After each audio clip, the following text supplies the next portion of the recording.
Biyoko Farm. So, papakita ko po sa inyo yung alagang manok ng papa ko, guys. Yan po sila, matataba po yan, guys. Yan. 8 days na lang, guys, ma-harvest na po sila.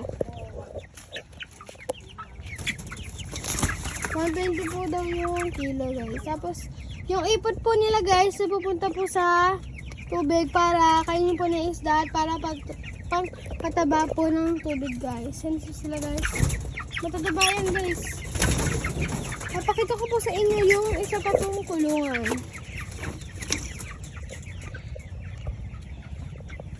Ayan po, guys, yung isa pong kulungan. May pintuan din po yun, pero di na po natin bubuksan, guys.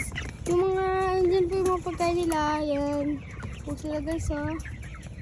Ito po yung isa. Matataba po yan. Hiniwalay po ng papa ko, guys, kasi po ito po yung mga malalaki, guys. Tapos yun po, guys, maliit po konti. Pero matataba naman, guys. Ito pa po yung empty na kulungan. May isa pa pong nakakuha lang din naman ako dyan.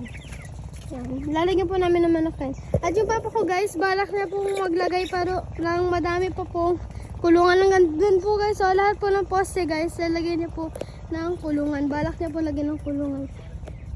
Yan po yung nakakuha natin na isa pong manok. Yan, guys. Kasi po, guys, ewan ko po kung ano po nangyayari, guys. Yan. Manood po kayo palagi sa vlog po ng papa ko, guys. Tsaka balak niya po maglagay ng maraming kulungan hanggang doon po, guys. Lahat po na po sila lagyan niya po, guys. Yan. Bye, guys. Manood po kayo palagi sa amin sa Biyoko Farm, guys. Follow niyo po yung papa ko, guys, para madami po siyang followers. Bye, guys. Stay safe po.